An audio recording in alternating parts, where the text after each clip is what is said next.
Sucio.Talk. I'm in Sebastopol right now at Fern Bar. That's Sam Levy's bar. Sam Levy is a legend. He basically built the restaurant at Meadowood bar program single-handedly. Let's put that out there. Let's put some respect on the name. Sam, how are you? I'm well. Thanks for coming out, Dave. I appreciate you. Yeah. Thanks for having me. West County here. Yeah, thanks for this delicious water, this beautiful setting, you know. You got I came here one time, but it was at night, so it's like you don't really get I think the coolest thing about this podcast is being in these spaces before anybody and really getting to feel the energy of the space. And like after you've been in a place for a while, like it feels like I'm in your living room. You know what I mean? Even though, you know, it definitely is designed to feel a little bit like a living room. Yeah. I mean, we took all of the, you know, little objects or pieces that are up on the wall from local antique shops. It was our designer, Brian Anderson, who just started his own company, Bad Designs, BAAD. Okay. He scoured kind of the area and found all these things that really made it feel like home, like part of the community and a place where you would want to hang out in and be taken care of in this style environment. I love it. Love the lamps. It's cool, man. It's cool. Well, that's the whole Fern Bar kind of history is. It started in the late 60s, early 70s. It was Henry Africa's down in the city, and it was... the summer of '69. It was, kind of getting away from That's dad life, baby. Can't answer that. It's all good. I don't want to. It was just getting away from the, smoking lounges, whiskey clubs, dive bars, a place where was dominated by men and, women weren't allowed to go out and be single and, kind of be free. So that whole kind of that vibe carried through to the type of places where people would want to go out and spend money and, get a taste of, what the rest of the world had to offer with tropical cocktails and, beautiful, bright, well-lit, plant-filled, Tiffany-lamped, tchotchke adorned space. I don't know what half those words mean, but I'm going with it. Tchotchkes? Tchotchkes are the little things that you see at your grandma's, and you're like, what are all these little things? Oh, the little figurines? Like, the glass ones? Dusty, with dusty? Yeah, they're all dusty. They're like dust bunny hurdles. Exactly, they're just big-ass clumps, for sure. That's funny. Well, on Sucio.Talk, we take it all the way back. So, Sam, where were you born? I was born in Madison, Wisconsin. My parents went to school there, met University of Madison, Wisconsin. They moved out to California when I was 3 in '87, so definitely not born out here, but softened by California, for sure.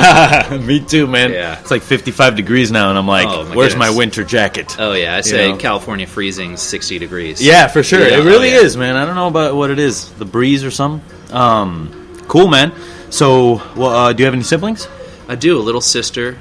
She's about 3 years younger than me. Oh, dope. She's out here still. She's living over in Sonoma, working out of the city.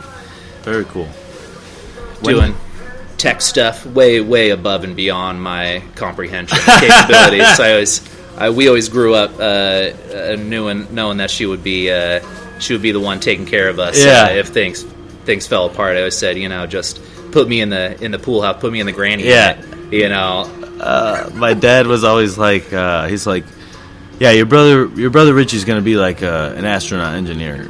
Your brother Bob he might be a police officer. That might be more his route. And I'm like, yeah, I guess that's cool. Two types of knowledge, two sets of ways. Yeah. Did you have any interest in cooking when you were younger?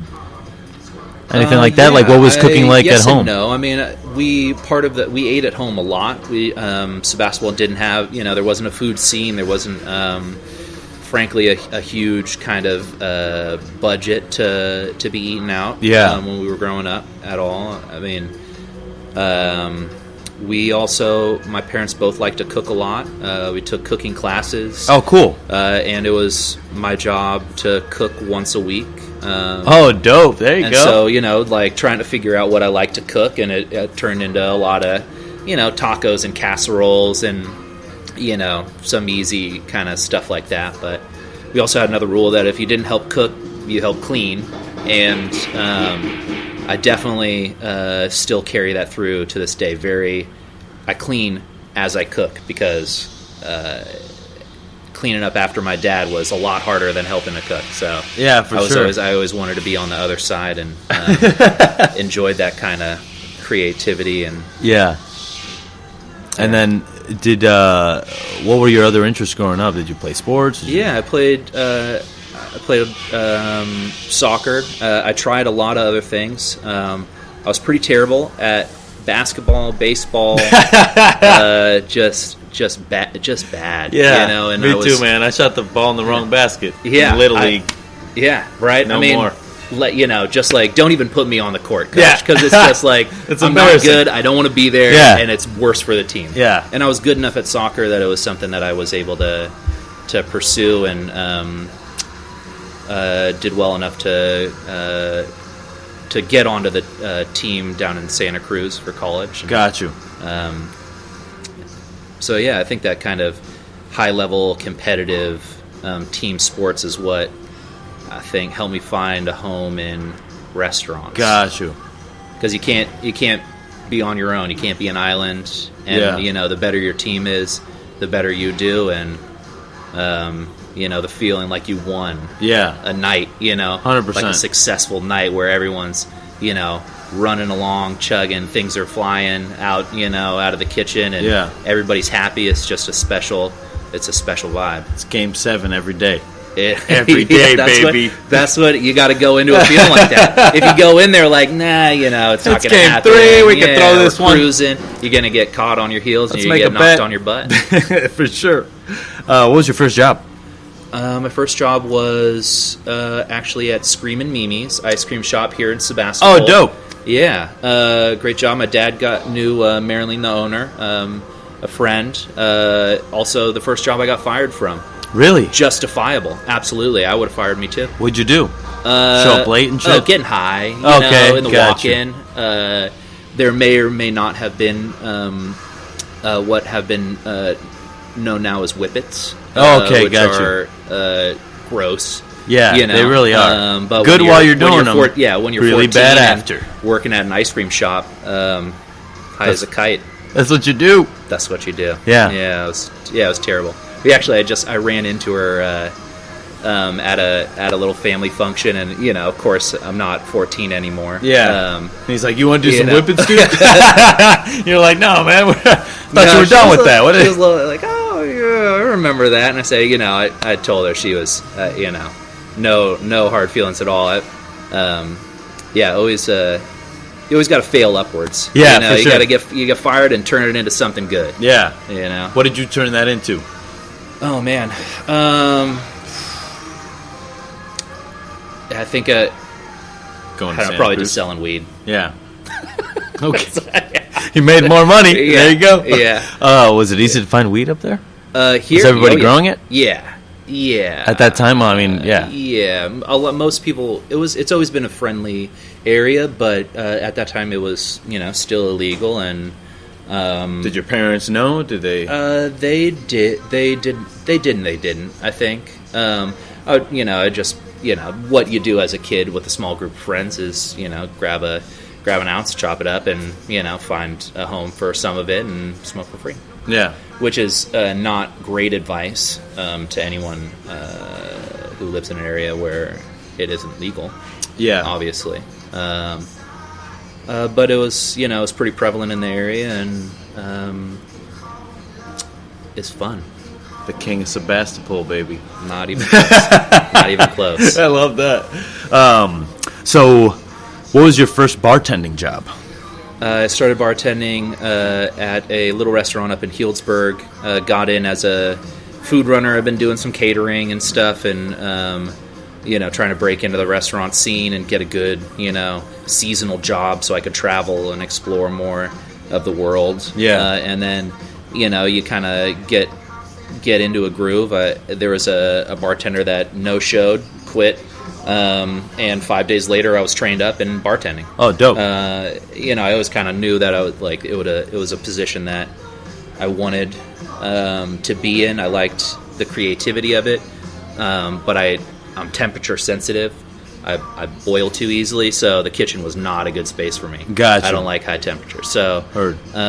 So the bar felt like a good area where I could, give people a hard time and joke around and make things, put it in front of them, see them and enjoy it, and kind of create that a little bit of a personal touch and experience where I get to participate in, a person's enjoyment of an evening, some special that I can do right then and there for them. That was what really kind of brought me in and kept me trying to learn more and take it to different restaurants. Heard that.